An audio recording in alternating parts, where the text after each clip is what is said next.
এলাকাটা এই মাথাভাঙায় চলে এসেছি রাত্রিবেলা প্রায় 1:30-2টোর সময় রাত্রিরে ঢুকেছি, অনেক রাত্রিরে, যার জন্য আমরা ভিডিও বানাতে পারিনি, অন্ধকারে ভিডিও বানাতে পারিনি। তো আমরা সারা রাত ধরে এখানে মোটামুটি ধরুন মাল আমাদের ঢোকাতে লেগে গেছে প্রায় 2 থেকে 2.5 ঘন্টা। তো 2:30-3টে এমনি বেজে গেছে। তো সারা রাত আমরা গাড়িতেই শুয়েছিলাম। তো এবারে আমাদের মোটামুটি সকাল 8টা বাজে। এবারে এখান থেকে আমরা গাড়ি রওনা দেব, রাস্তায় দাঁড়াবো কোনো জায়গায়, দাঁড়িয়ে বাদবাকি ভিডিওটা ওইখান থেকে আমরা চেষ্টা করবো যাতে আরও কিছু ভিডিও আপনাদের দেখাতে পারি। আরেকটা জিনিস, সামনে আসার সময় আমরা বাংলাদেশের বর্ডারটা দেখেছিলাম, মানে ইন্ডিয়ার বর্ডারটা। চেষ্টা করবো যদি আপনাদের দেখাতে পারি, সেই বর্ডারটা অবশ্যই দেখাবো যদি সম্ভব হয়।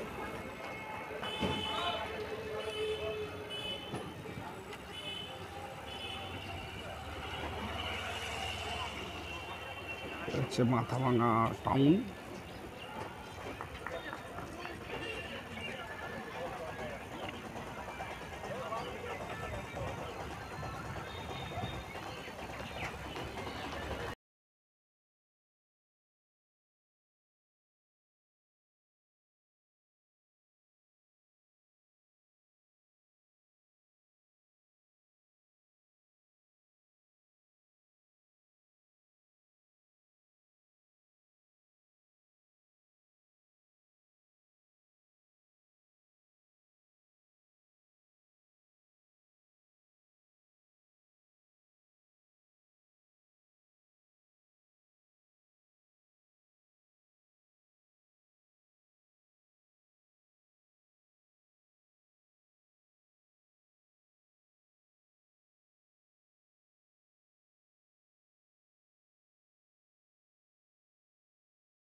দেখুন ওপারটায় এটা হচ্ছে ইন্ডিয়া বর্ডার, আর ওইদিকে হচ্ছে বাংলাদেশের বর্ডার। আমরা পুরো বর্ডারে গা দিয়ে যাচ্ছি একদম পুরো।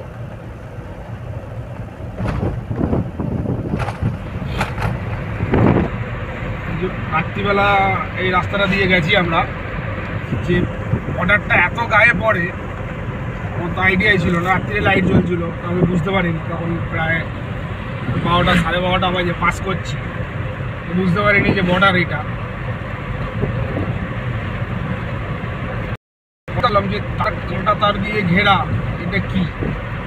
পরে বুঝলাম যে এটা বর্ডার, পরে জানলাম যে এটা বর্ডার। আসার সময় তাই জন্য কিছুটা বানিয়ে ভিডিও বানিয়েছি। বর্ডারে অ্যাকচুয়ালি ভিডিও বানানো যায় না, তাও আমরা গাড়ির ভেতর থেকে চেষ্টা করেছি ভিডিও বানানোর জন্য, আপনাদেরকে দেখানোর জন্য, যে যারা অনেকে বর্ডারটা কেরম হয় দেখেনি তাদের জন্য বানিয়ে দেখাই। আমি নিজে মানে এত বছর ধরে গাড়ি চালাচ্ছি, মানে এত কাছ থেকে বর্ডারটা মানে আমি নিজেও দেখিনি, এত কাছ থেকে কাঁটা ধরে পড়ে এত মানে খুব এক্সাইটমেন্ট লাগছিল, খুব ভালো লাগছিল দেখতে। এই নতুন অভিজ্ঞতা একখানা এটা। তো এতে বলতে দ্বিধা নেই যে এটা আমার একটা নতুন অভিজ্ঞতা। তো খুব ভালো লেগেছে। আপনাদের ভালো লাগলে আপনারা প্লিজ সাবস্ক্রাইব করবেন আর শেয়ার করবেন, আর অবশ্যই লাইক করতে ভুলবেন না। আমাদের সামনে দিয়ে পুরো মিলিটারি যাচ্ছে, দেখতেই পাচ্ছেন পরপর গাড়ি রয়েছে মিলিটারিদের, পুরো ব্যাটালিয়ন একসঙ্গে সব রওনা দিয়েছে বর্ডার থেকে। অন্য কোনো জায়গা হয়তো বেস ক্যাম্প করবে, তো দেখতে পেলাম তাই একটু ভিডিও বানিয়ে নিলাম আপনাদের জন্য, আপনাদেরকে দেখানোর জন্যে। দেখুন, ভালো লাগলে অবশ্যই বলবেন, কমেন্টে লিখতে ভুলবেন না যে কেমন হয়েছে ভিডিওটা।